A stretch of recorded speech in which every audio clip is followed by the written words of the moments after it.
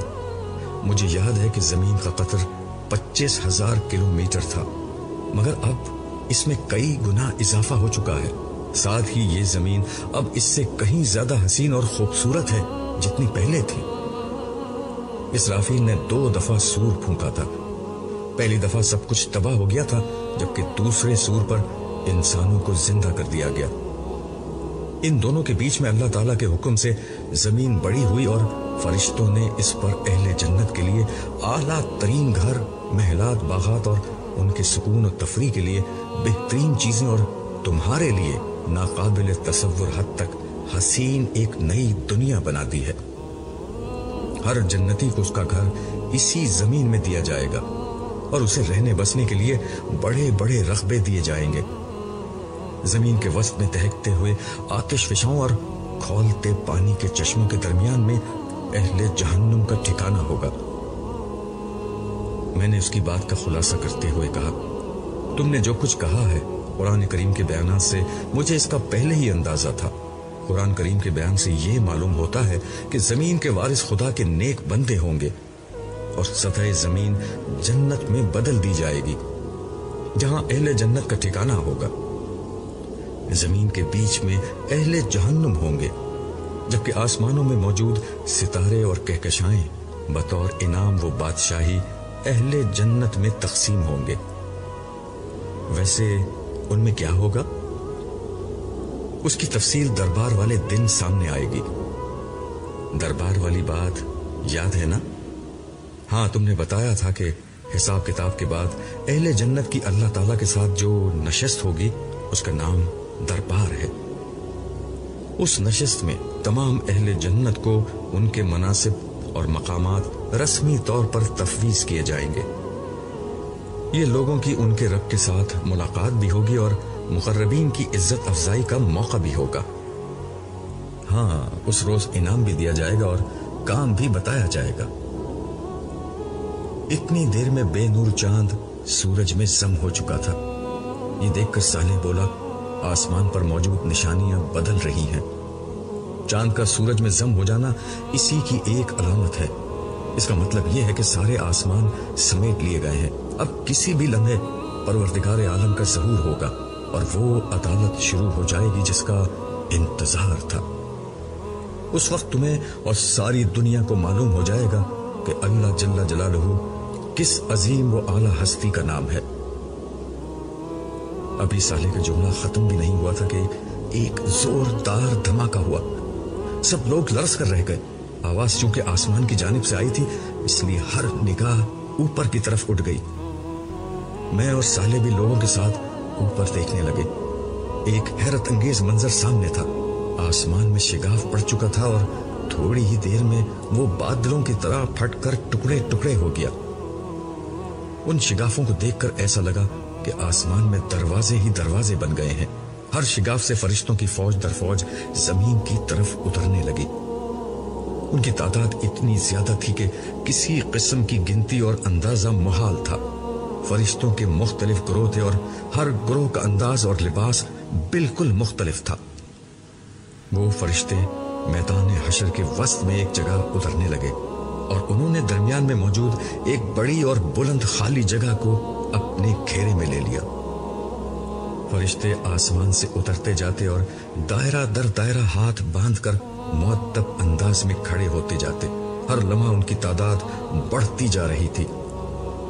اس دوران میں لوگوں کی چیخ و پکار بھی تھم چکی تھی. ہر شخص پھٹی آنکھوں سے ٹکٹکی باندھے اسی سمت دیکھے جا رہا تھا. اب فضا میں بس کچھ سرگوشیوں کی سرسراہٹ ہی باقی رہ گئی تھی. اس کی وجہ یہ تھی کہ ہر شخص اپنے برابر والے سے پوچھ رہا تھا کہ یہ کیا ہو رہا ہے. مجھے قدرے اندازہ تھا کہ یہ کیا ہو رہا ہے، لیکن پھر بھی میں نے صالح سے وضاحت چاہی. اس نے حسب توقع جواب دیا، حساب کتاب شروع ہو رہا ہے. بارگاہ احدیت کا دربار سجایا جا رہا ہے. یہ اس کا پہلا مرحلہ ہے. فرشتے مسلسل اتر رہے ہیں اور کافی دیر تک اترتے رہیں گے. اس کے بعد سب سے آخر میں حاملین عرش اتریں گے. تم تو ان سے مل چکے ہو. وہ اس وقت 4 تھے، اب 4 مزید ان میں شامل ہو جائیں گے. کل 8 فرشتے عرش الہی کے ساتھ نازل ہوں گے. عرش الہی، میں نے زیر لب ان الفاظ کو دہرایا. صالح نے مزید وضاحت کرتے ہوئے کہا، تم تو سمجھ سکتے ہو اللہ تعالیٰ عرش پر بیٹھتے نہیں ہیں. وہ اس طرح کے تمام انسانی تصورات سے پاک ہیں. یہ عرش اصل میں مخلوق کے رجوع کرنے کی جگہ ہے. جیسے دنیا میں بیت اللہ ہوا کرتا تھا بطور قبلہ. اللہ کے گھر کا مطلب یہ نہیں تھا کہ اللہ تعالیٰ وہاں رہتے تھے، لیکن انسان اس کی طرف جب رخ کرتا تھا تو اس کے لیے وہ ایک مقام رجوع بن جاتا تھا. اسی طرح آج عرش الہی کے ذریعے سے لوگ اللہ تعالیٰ کے ساتھ مکالمہ کریں گے. میں نے پوچھا، گویا لوگ اللہ تعالیٰ کی بات سنیں گے؟